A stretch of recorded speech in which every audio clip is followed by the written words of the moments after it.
welcome to the Vet with Pets podcast. I'm Elliot. And I'm Becky. Sponsored by Vets with Pets Hereford. We've sort of already started, haven't we? We always start chatting because you've only just come in, haven't you? So it's you're having a catch up. 2:00 on a Thursday, and I've just spent the morning letting the goats out. So Esther and Carol and the kids are now outside, which is good. So they've been inside for, far too long, weeks. So I moved 4.25 tonne of sand yesterday. Which I couldn't believe. 12 bales of shavings scraped around as well. So, yeah. You're aching. I'm aching.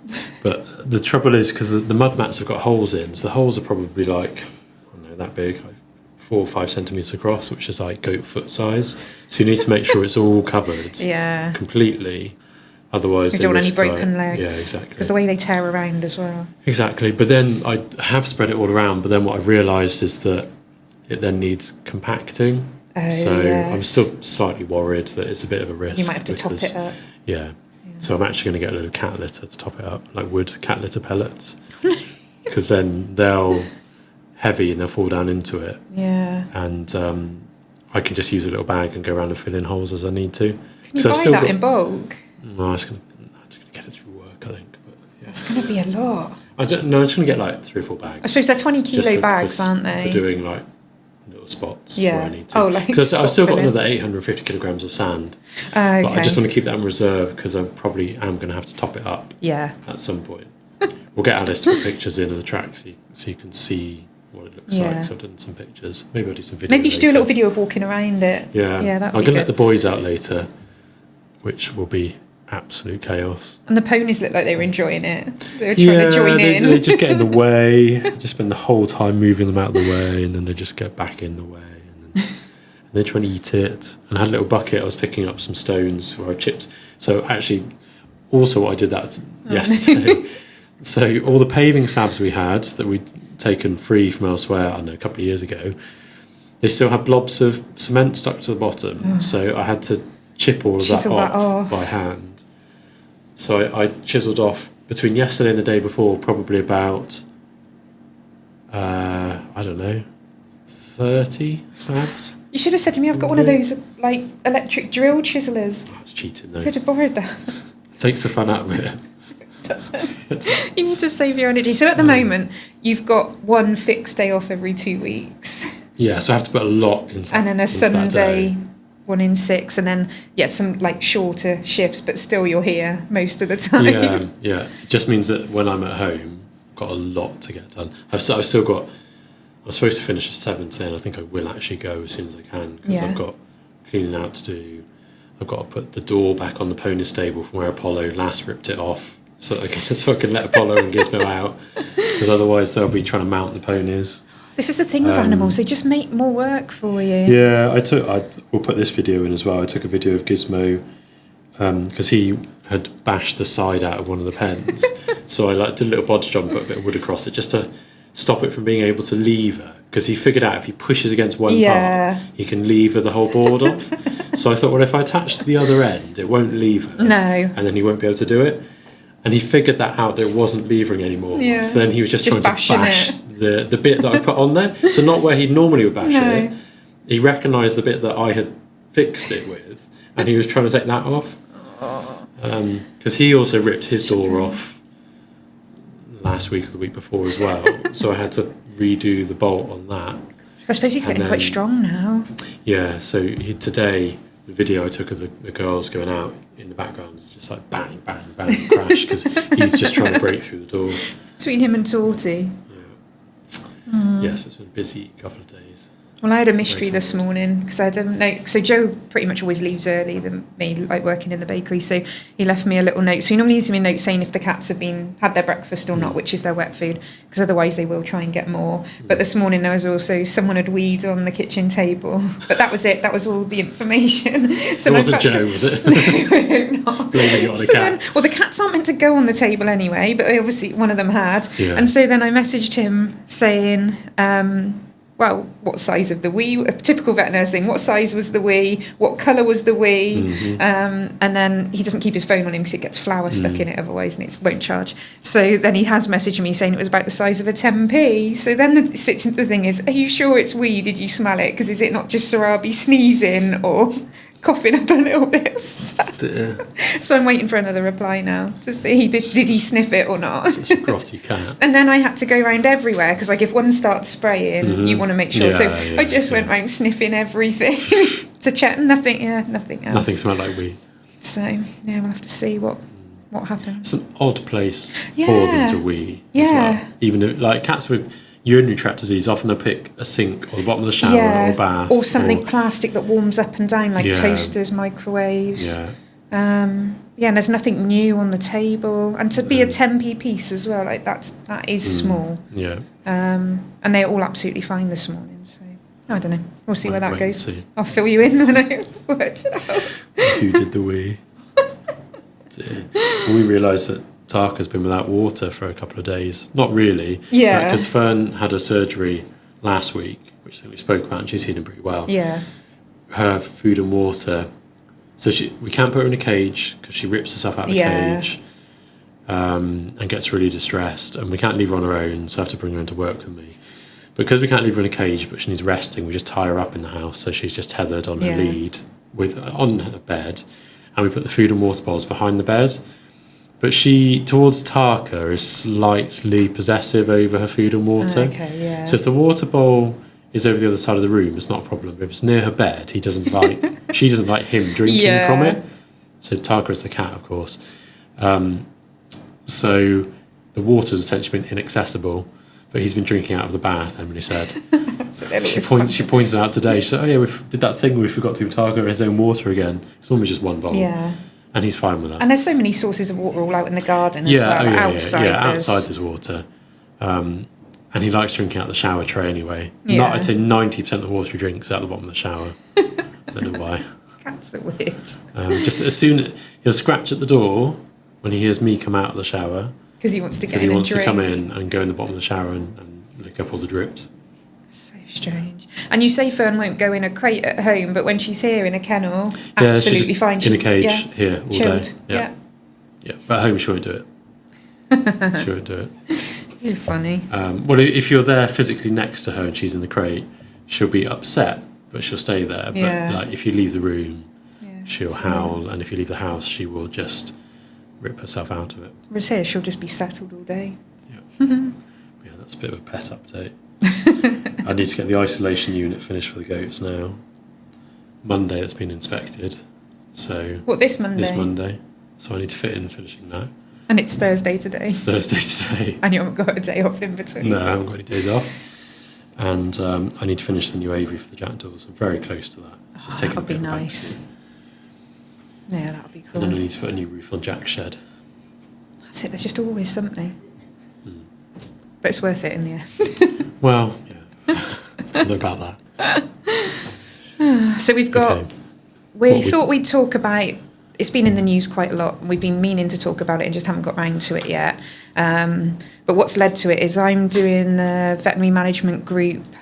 I can't remember if it's a certificate or the diploma. There's 3 different ones and I'm doing the longest one. You're doing the diploma, aren't you? I think it is the diploma. It's So I've passed the first bit and then I get to choose my options now. So I'm doing it's a diploma ethics. in practice management, in practice management. So I'm doing culture and ethics at the moment. And so I've had to discuss some as an essay for the bit that gets marked for it is what ethical decisions do we make in practice.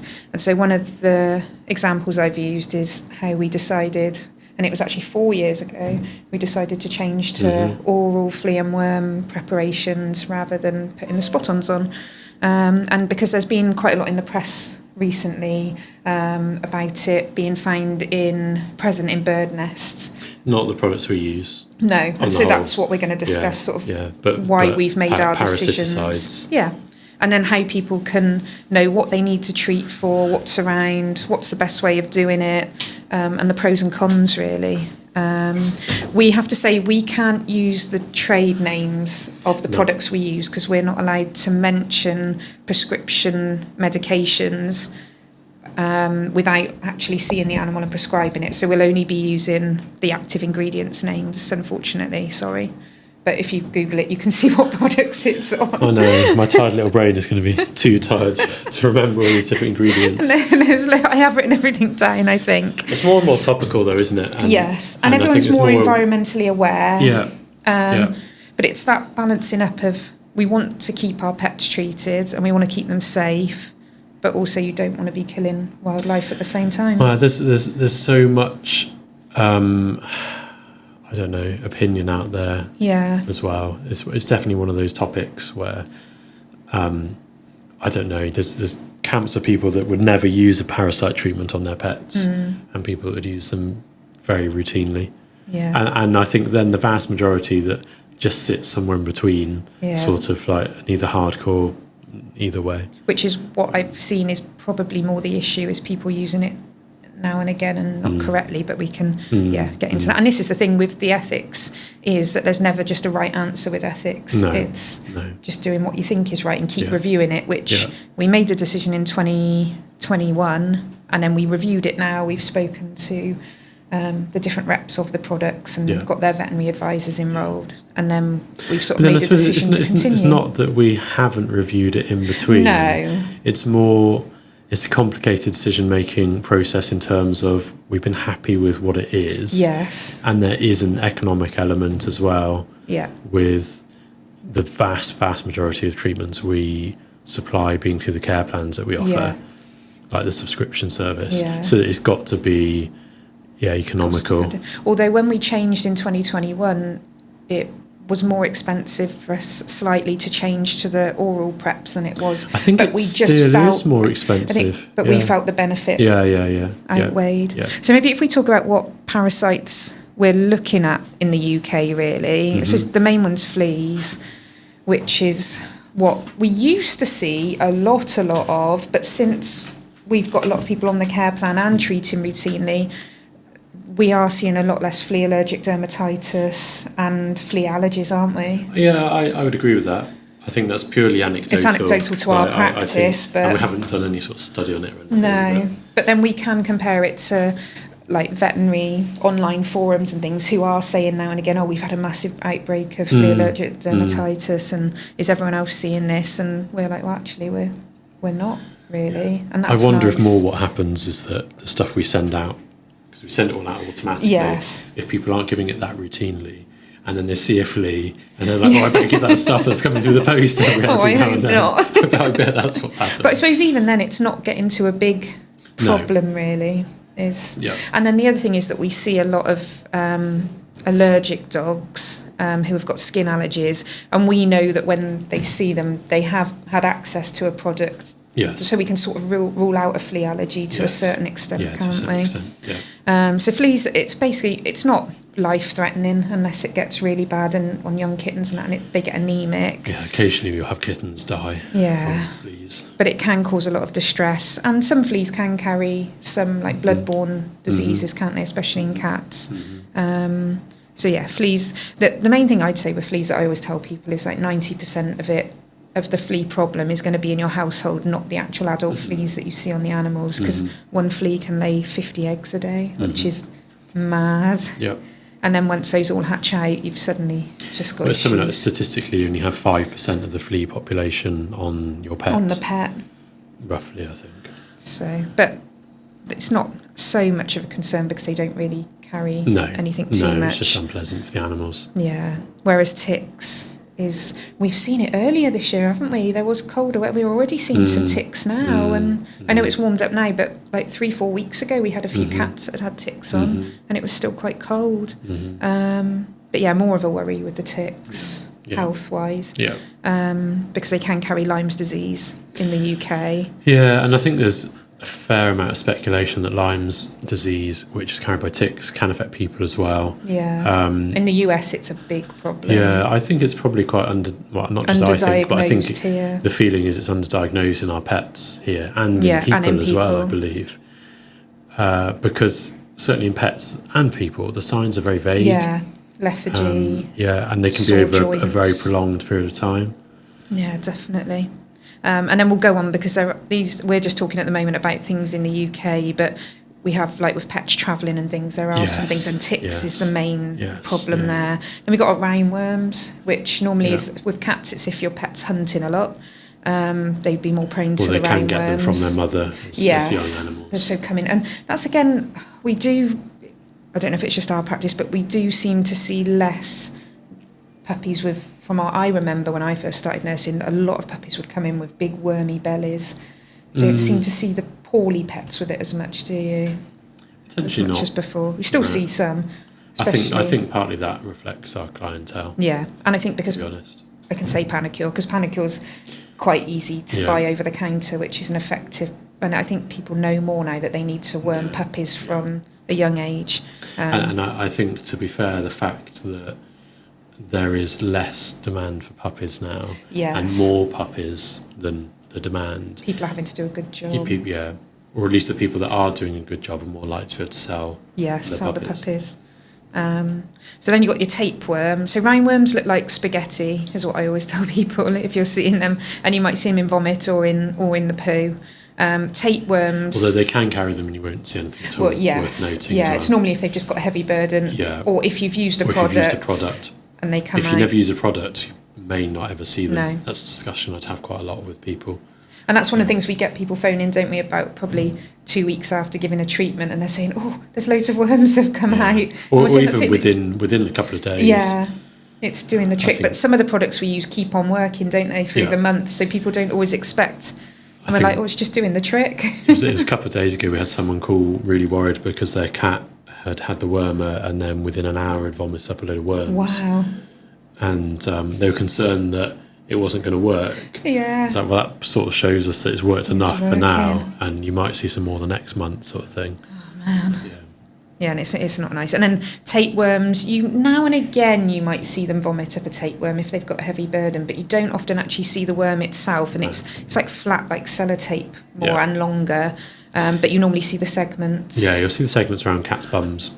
Yeah, and sometimes wriggling around as well. We quite often will knock out like a cat castrate. When I say knock out, it means we sedate them or anaesthetise them. We don't just knock them out. And we'll anaesthetise them, and especially the cat castrates will be scrubbing their testicles ready for the surgery, and there'll be little worm eggs coming out of their bottom. Although again, to be fair, it's quite we don't see it as much because the treatment's getting in. Yeah, and if we see it, we normally film it and put it on Facebook. Yeah, well, I think when we were doing the cats protection work with all the ferals, we did see more. That's where we'd see it a lot. Yeah. So the roundworm can be zoonotic as well. So zoonotic means that it can be passed on to humans, and especially a risk to children, isn't it? And I think in the news, the main thing you see is it's sort of getting into their eyes and causing problems with sight. But again, I think less likely. We don't see as much about it now. Yeah, I'm not sure. Yeah. And then tapeworms, I think we spoke about that a while ago. The main one of risk to humans is the one that's carried by sheep and Echinococcus granulosus. Yes. But Diploidium caniminum is quite a common one, not as much of a risk to us. Yeah, it's my understanding is that's not a big risk to human health. But that's the one you do need to treat for. The tapeworm treatment is one of the ones in the pet travel scheme that you need to do. Yeah. And then the other thing with the Diploidium caninum is it works really well with fleas. So the fleas can carry the tapeworm segments, which is quite clever. So if you've got fleas, it's worth treating for tapeworm as well. They're sneaky. Whipworms is the other one, which I always remember because it's one of the ones I always remember for student nursing, because it's Trichuris vulpis, and I was taught that because vulpis sounds like a whip and it's a whipworm, so it's like vulpis, like a whip noise. and that stuck with you. That stuck with me all the time. But again, we don't see it very often. Says it, and I think it's mainly foxes, I think, that carry that. So in our area, you'd think you would, but yeah. But again, diarrhea, anemia, and lethargy. So it's very vague signs. Yeah, vague. And apparently, it can live in the soil up to 7 years. Really? Yeah, it's a long time. So, and then we do see some mites, don't we? Sometimes on the skin. Yeah. But again, not as often. The main one, I suppose, is something called walking dandruff, called Chylatiella. So it just looks like little bits of dandruff walking around, and it is pretty itchy. And normally puppies with that. Rabbits. Yeah, and rabbits as well. Oh, yeah, especially when they get it in their ears, they can get it's full of crust, Yeah, isn't it? well, it's a slightly different thing in the ears, I think. But yeah, you'll get the walking dandruff in the rabbits. Yeah. And then lice is the other one. But again, we used to see a lot of lice. We always used to be spraying them with Frontline, which we can say Frontline because that's not a Again, I think sometimes that reflects the competition within the puppy market. I think because they're in treatment.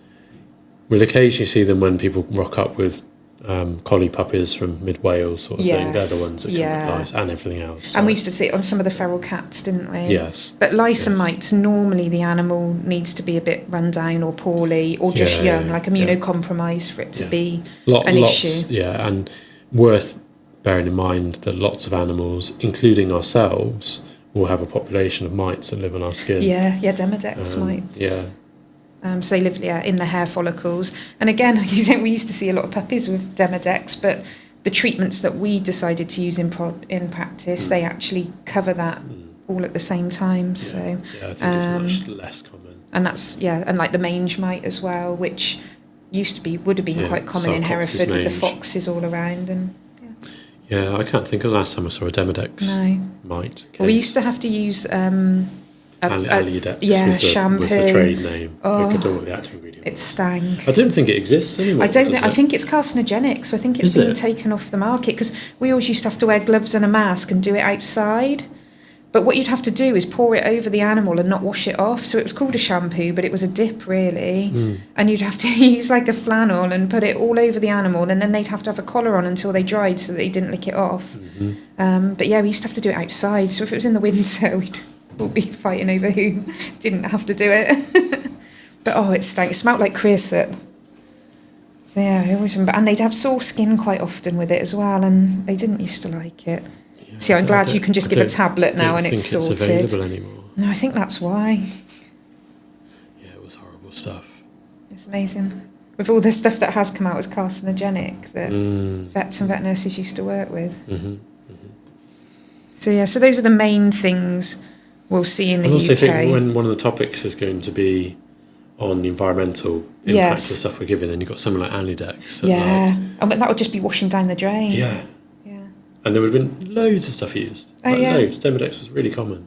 And it was a big amount that you used to have to mix like a jug full of it to do a dog. Yeah.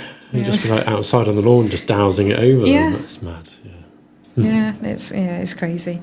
And then you've got the parasites we have to start becoming more aware of really, and we have to keep an eye on is the ones that are emerging from mainly from the EU with pet travel and also with rescues coming in from the EU. I don't know if we discussed things before. I'm as a general rule just don't agree with the importing of rescue dogs from outside the UK. I think it's stupid. It goes just from a behaviour point of view, we see so many issues, and then just people that make money out of it. The dogs rarely fully adjust to life here.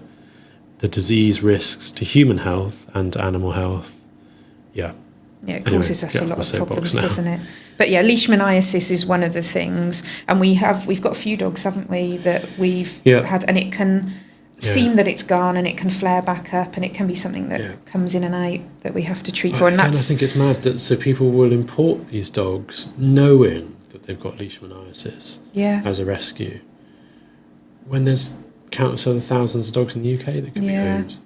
And it's only a matter of time until it establishes itself in the UK. Yeah, because that's it. It's mainly, I think it's flies, salmon flies, things like that. And which so as it starts getting warmer, we'll start seeing it. Yeah. So it doesn't, I don't think, go from dog to dog directly. It needs an insect involvement. But I believe so, yeah. Yeah, like if some of those insects do start coming over. So there's only one product I believe in the UK that you can use, so a Seresto collar, which again is an over the counter treatment, so we can talk about that, which is a collar that you put on, but in the EU there is a vaccine against leishmaniasis as well. It came out here, but I think it didn't sell very well, so it went again. I'm not sure on the efficacy of it and that sort of thing. I believe that was a question mark, if I remember rightly, but I'm not sure. So I think it is more as common. in how well it works. So we see that now and again, but it isn't really too much of a risk at the moment to our pets. But the tick-borne diseases definitely are, and I've just looked it up today. It's definitely becoming more common. So with the ticks, they tend to bite feed for 2 or 3 days. They'll drop off and lay eggs, which can be hundreds of eggs from one little tick. So they can take hold quite quickly. And then that tick just lays dormant for about a year and does it all over again. So with ticks, if your dog was coming in from, say you'd been to Spain, you don't have to put any treatment anymore. It used to be that you used to have to use a tick treatment to come back into the UK. A brown dog tick, which is not one of the ones we worry about here, can lay 1,000 to 3,000 eggs in a single clutch. There's me saying hundreds, and they're tiny. Yeah. It's mad, isn't it? And they hatch out into little tiny ticks. It's like a horror movie.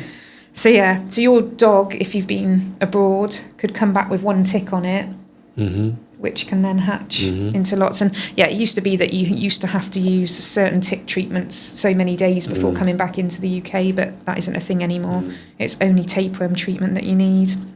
The Babesia canis is one of the ones that's starting to be seen in the UK, and I think since 2017 they've said that. So, but there wasn't really much information about how common it's becoming. These things are quite hard to track, aren't they? There used to be a study where we'd send ticks off, wouldn't we? If we came in with an animal. Might still be a thing, I don't know. Yeah, it was like a month a year where you'd check every animal for ticks, and if you found any, you'd send them off in a little test tube, and then they'd tell you what they'd found. And I think the Babesia isn't the tick itself. No, the Babesia is what's carried by the tick. But that is, one of the ones that I think is found him. And I remember, like, these things, the first case of this has been seen in the UK in a pet that's travelled, and then the first case in a pet that hasn't travelled. It's just something we are going to be having to deal with. Well, really. I think as pet owners in the UK, I think for many decades we've taken it for granted. Yeah, we've been protected. We've been protected from all these things.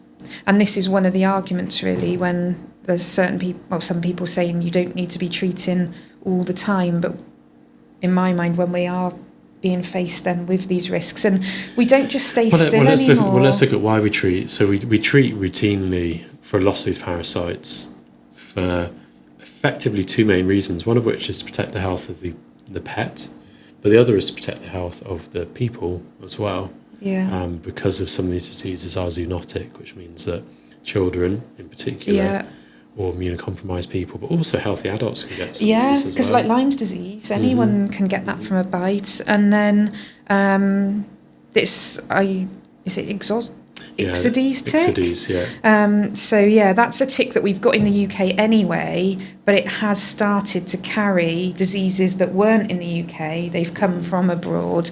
One of them is humans can get encephalitis from it, so like a swelling of the brain. And that's definitely, they're saying it's endemic in the New Forest and Thetford Forest now within those ticks.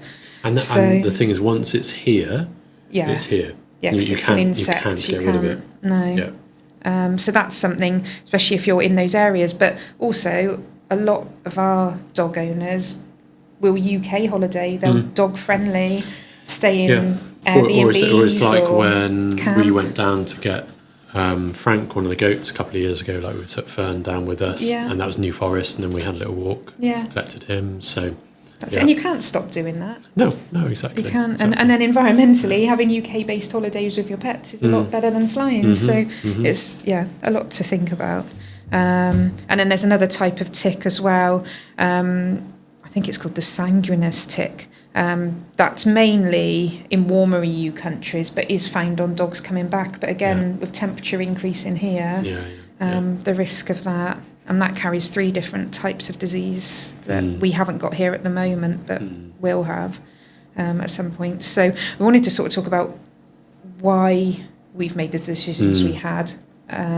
Because, again, there is an argument for not treating regularly, treating what they call seasonally, which isn't really such a thing anymore. No. We see parasite issues all year round.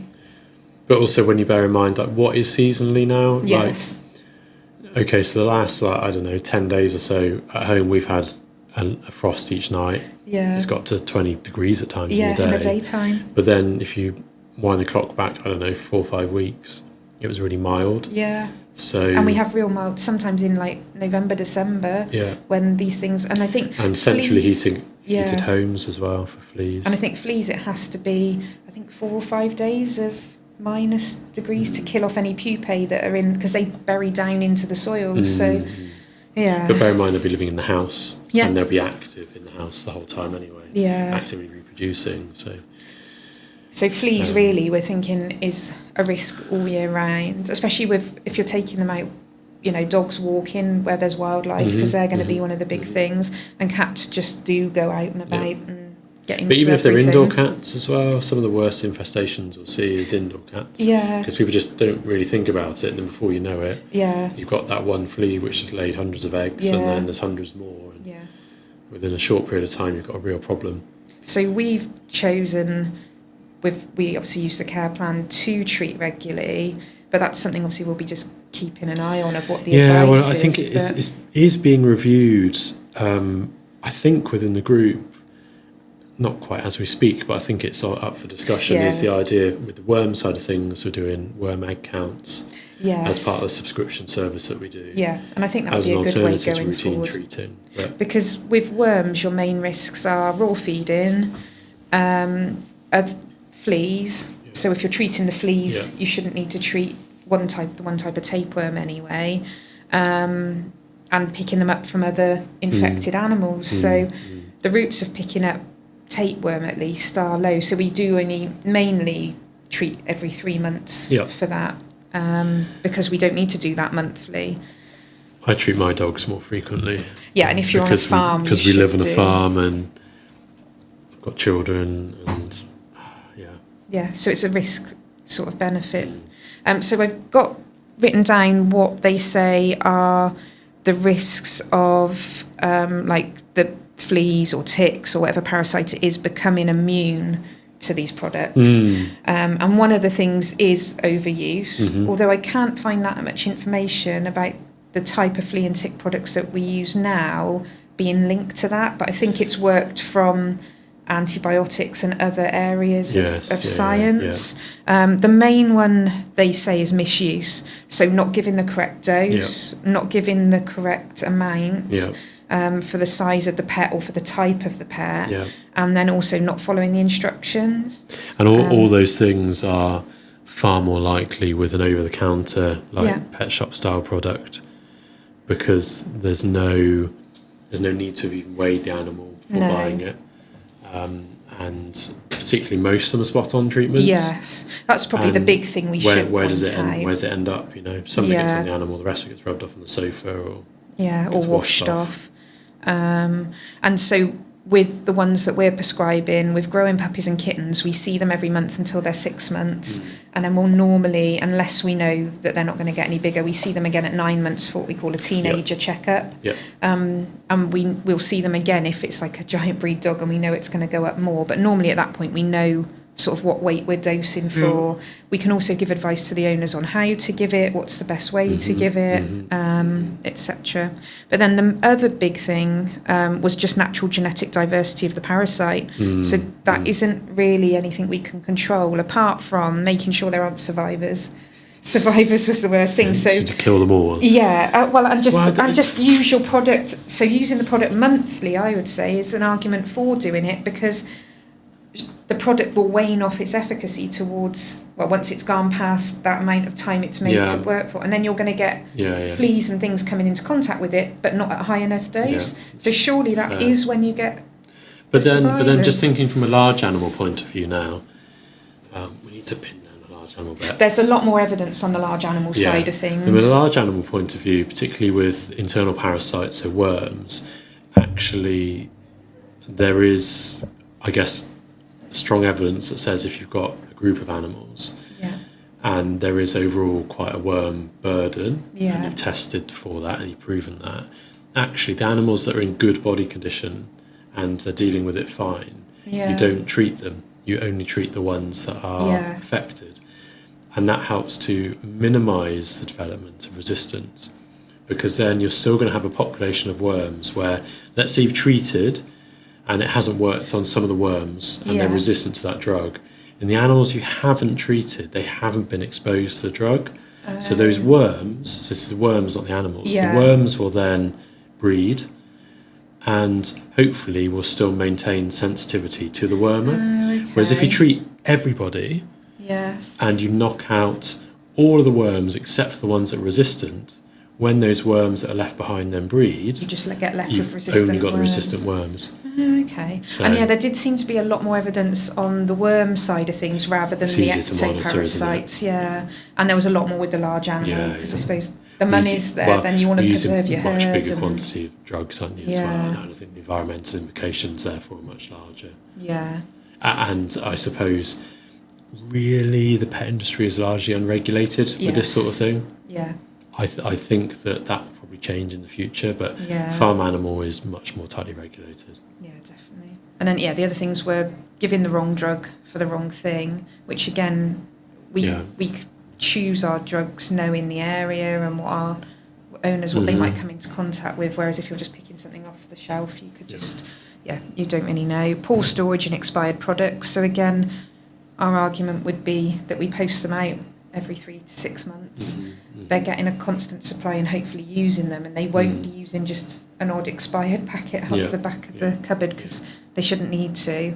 And then rapid reinfection was the other one. So what I thought of that was when you've got quite often cats that aren't treated and dogs that are, that's where there probably would be a high risk of that, because we see that, well, we used to see that quite often where you'd have dogs were treated regularly but didn't really think about the cats, and they're the ones coming and going and bringing the fleas the majority back of fleas in. on cats and dogs are cat fleas. Yeah. So that's it's making sure that the whole household is treated if you're going to treat as well, I suppose. Also worthwhile saying here that you can get other treatments which are not medical. So you'll see people trying to use things like diatomaceous earth. Garlic.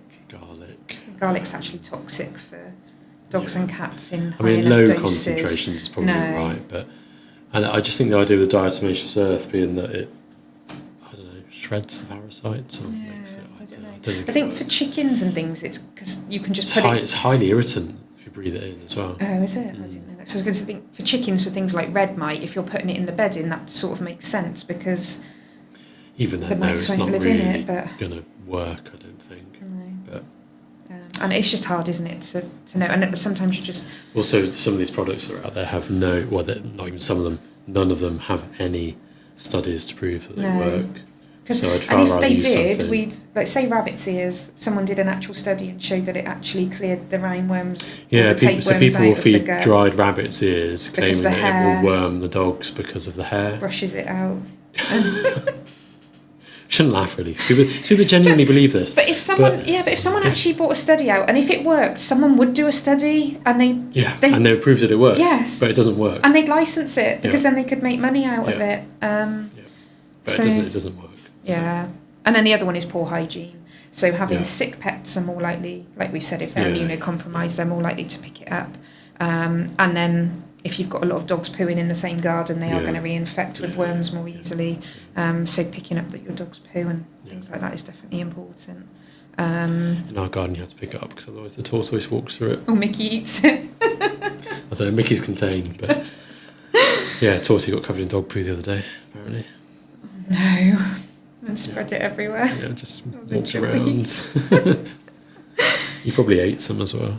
So I think the only thing we're sort of not doing from that list really with what we're doing is, some people might argue that we're overusing because we are treating monthly, but from what we're seeing within practice of not seeing the flea burdens, not seeing Demodex, not seeing mange, I still feel really comfortable with what we're doing. I feel very comfortable doing it. I think sometimes I feel it's slightly, I don't know, it's weird because I think in day-to-day life, like feeding ourselves and that sort of thing, us as a household, like, and in the garden, for example, we wouldn't use any like herbicides or anything like that, just as a personal choice. Yeah.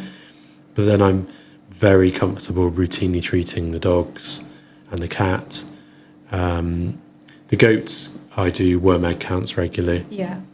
But I did treat them for mites and for lice a couple of weeks ago. No, just before kidding. Yeah. Because they were getting a bit scratchy, a bit itchy. Yeah. I just think, well, that's enough evidence that there's a problem that needs sorting. And I think probably the one thing we would change once there's a bit more evidence as well, and not an easy, but a sort of an economical and don't know, just a way of doing it in practice quickly, really, is worm egg counts, isn't it, I suppose? Yeah.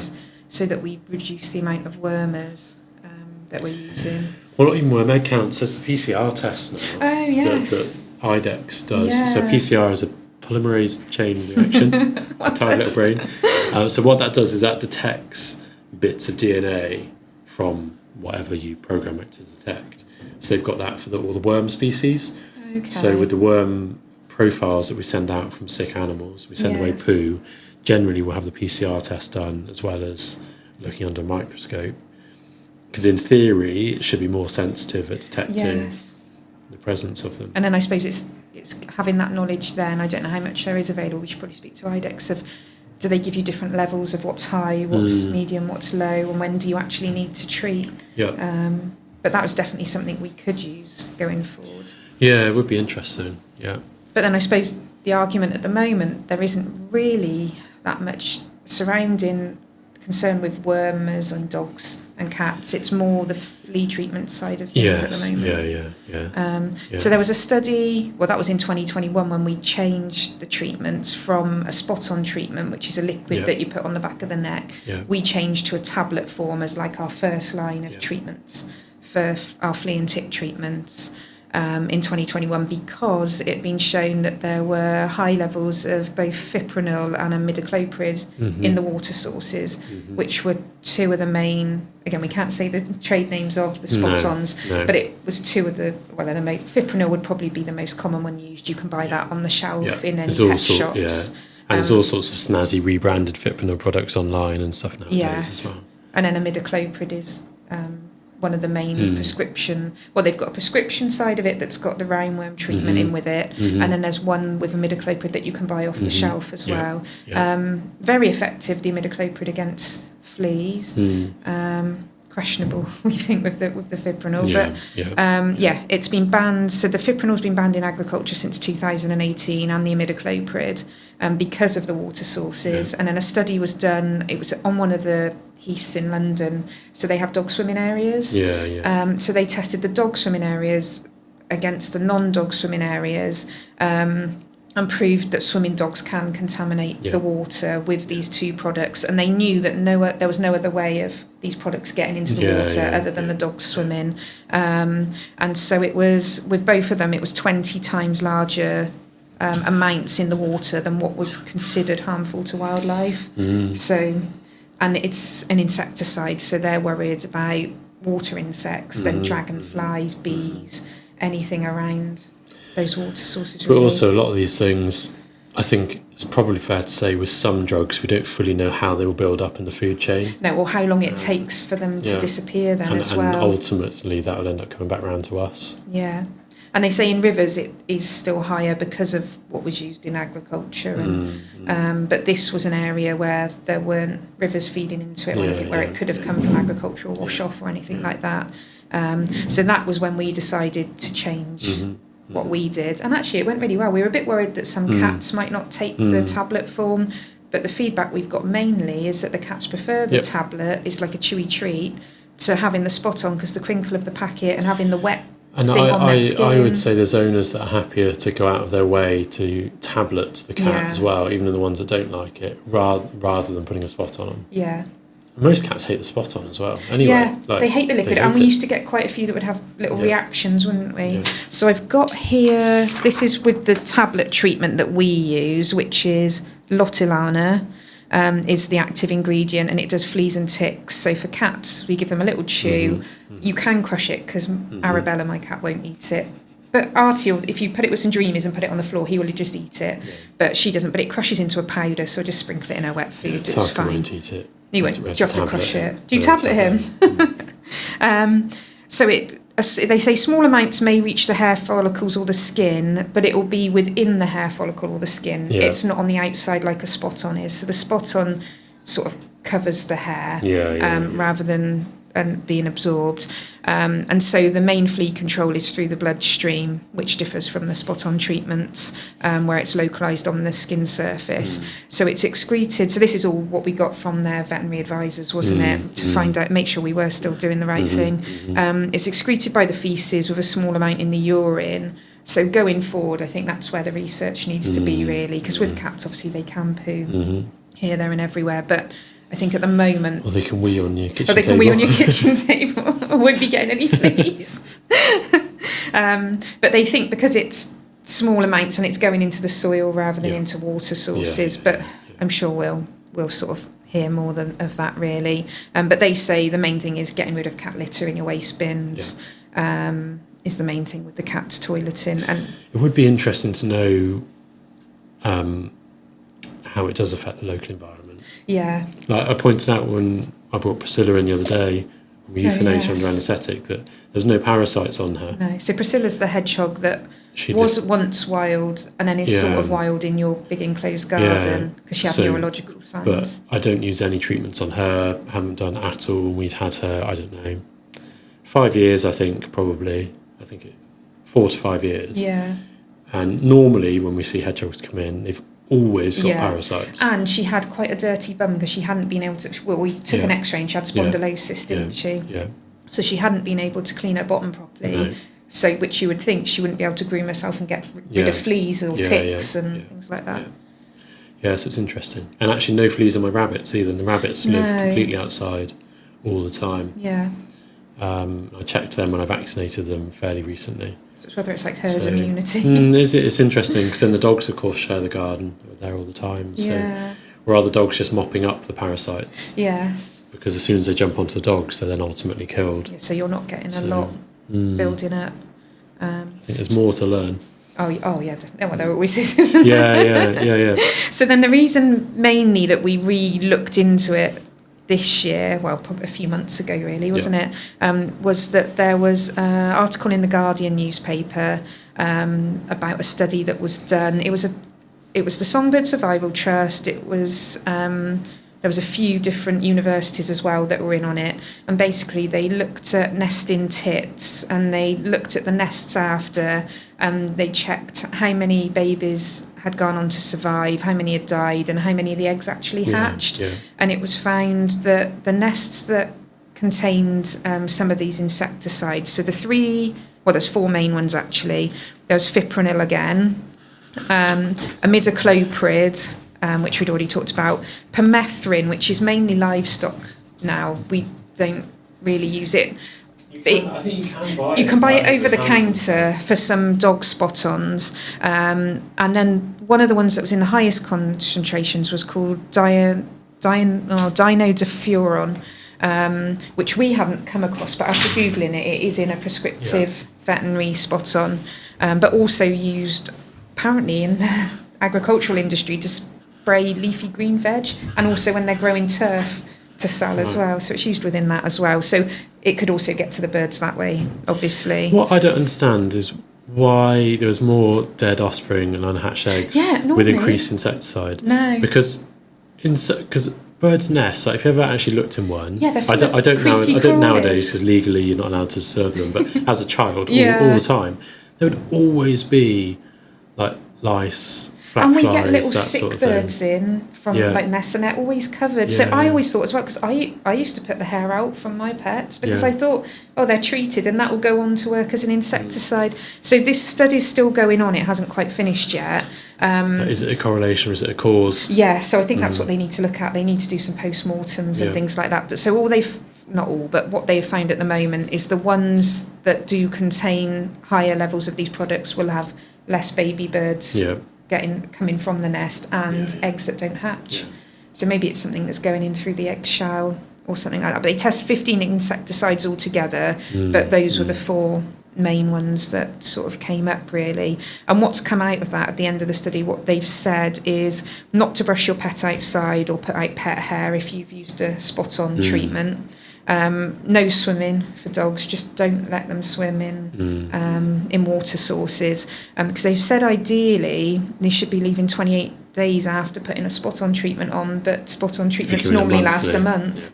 So they've said, and this is one of the things actually as well that I think BVA, the British Veterinary Association, had said that companies need to be more transparent with the spot-ons about how soon you can bathe them and let them swim afterwards, because it used to be 3 days, but that seems to be increasing more and more. From the Songbird Survival Trust, they're definitely saying ideally it'd be 28 days. And then also making sure you dispose of the packaging properly so that you're not getting anything running away with that. And then the main thing, consider oral or tablet options.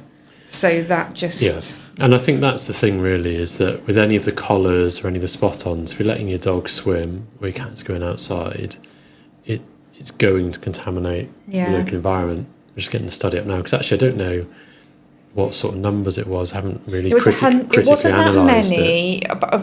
I bet it was it was difficult to do, but 139 nests or something, I think it was altogether. So when you think of other studies, it's not huge, but then I suppose if you've got to get up in trees and look at nests... And 103 nests. 103. So all 103 contained fipronil. Yeah. And then most contained imidacloprid and permethrin. And seeing as they haven't been using fipronil in agriculture since 2018, it likely is. And you see the birds, don't you, collecting the dog hair and cat hair. So we do still prescribe some of the spot-on imidacloprid because some animals cannot take the tablets for whatever reason. I'd say it's second line, we use a minimal amount. And then we do try and advise people on these things, but I think we would like clearer information about the bathing. Like, we can tell people not to let their animals swim, but you do need to bathe your dog at some point. Well, there's people with like cockapoos and stuff like that bathe them really regularly all the time, and that's going straight into the watercourses, isn't it? And I suppose the other thing we haven't talked about, I've looked into the environmental side, but there are thoughts of this is, if it's on your pet, how long should it be till we're not petting them or stroking them, letting them sleep on your bed, on the sofa?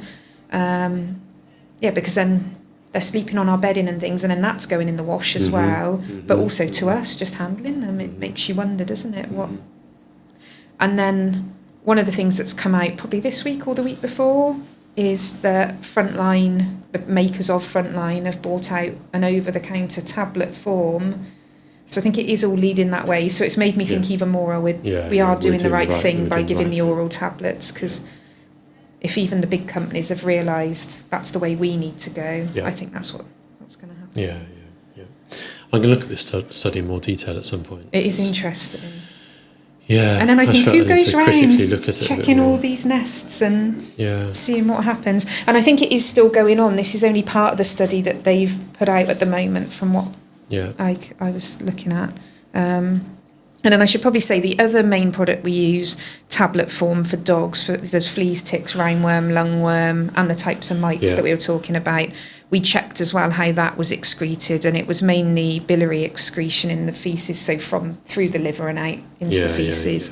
And then one part of it was in the urine as well. But that company have said they do need to do more research into how that then affects the environment. Well, I think they've done the research that is required, if that makes sense. Yes.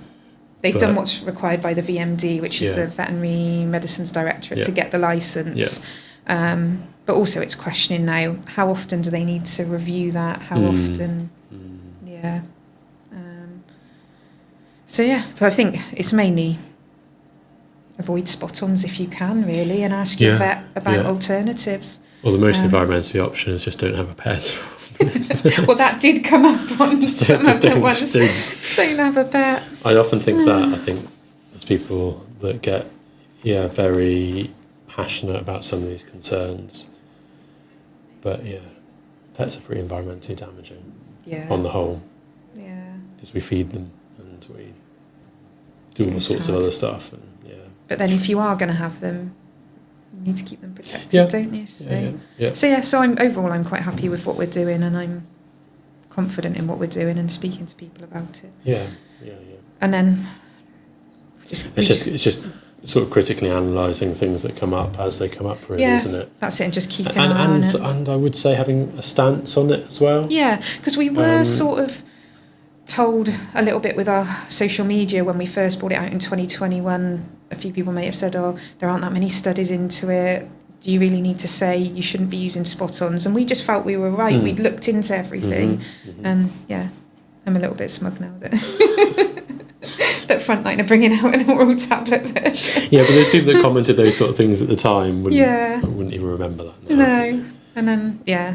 And it's just nice, isn't it, that we made the right decision, really. But that's the same with all of everything we're doing, isn't it? It's always changing, and Well, it's always new changing, evidence so comes yeah, out. it's trying to keep up with the evidence and keep up with the changes that happen all the time, isn't it? Yeah. Like the one that I find really interesting, which I probably need to look into at some point, is that once yearly injection. Yes. Because a big part of me that thinks, well, if it lasts for a year, then surely it's going to last at a lower than efficacious level, as in a not therapeutic dose, for even longer. Yeah. And how long, therefore, is that lasting in the environment? Yes. I don't know. And I think also one of the things BVA has brought up is that the companies need to be doing more research to see if these parasiticides do work for longer periods, so that we can leave longer gaps between them as well. But I know with our dog tablet, we do know that it works. I think it's for 5 or 6 days afterwards. So it does keep on working for a little bit if you forget to give the tablet, but not. Yeah. So there are some companies who are doing those studies. But yeah, the once yearly injection, it seems like a good idea. But all these things, there's just so much to delve into. Yeah. And it's having time to do it in normal practice as well, isn't it? Something I need to look into. But I think we felt... I should do it for mine. Yeah, maybe talk to see if it works. I'm sure it will work. It's been released and licensed, hasn't it? Yeah. Yeah. It's just you could just do it with your yearly vaccine with yours. It's all year round and it's done. That'd be so much more convenient. It's hard. Yeah. But I think we felt we tried to pick the things that are going to make the biggest difference as well, don't we? And we had, I can't remember how many people we said we had on the care plan now. It was a lot of patients. It was over 1,000. Well, well it was over more like 1,000. 2 or 3, well wasn't over it? 1,000 at the time. And so if we've changed most of those to a tablet form, hopefully our environmental impact is we don't even stock the spot-ons. No, we don't even have the spot-on on the shelf. No. At all. Full stop. We'll just post it out if it's only via needed. the postal service. So I feel like we've done a good job with that. Hopefully there's more little tits in Hereford now. Hopefully. Because of our... I don't know. It would be interesting. Can't help but think, is that a correlation or is that a causation? And I suppose, is it birds that use hair more? There must be some that use hair more than others in their nests as well, so it probably affects some birds more than others. Yeah. We should try and get someone in off that study. Yeah, but also I'm just thinking these were nests that were sent in by volunteers, essentially. So it would be... They picked them, though, as to make sure that they were in certain areas and... I don't know. I think they're just selected for great tits and blue tits as well, but... It was something about how close they were to agricultural areas as well when I read. Okay. Because I think they were trying to rule that side of things out, but... but hang on. I mean, how close to agricultural areas is like... Because birds will travel around and hair will blow around. Yeah, and I suppose how much also...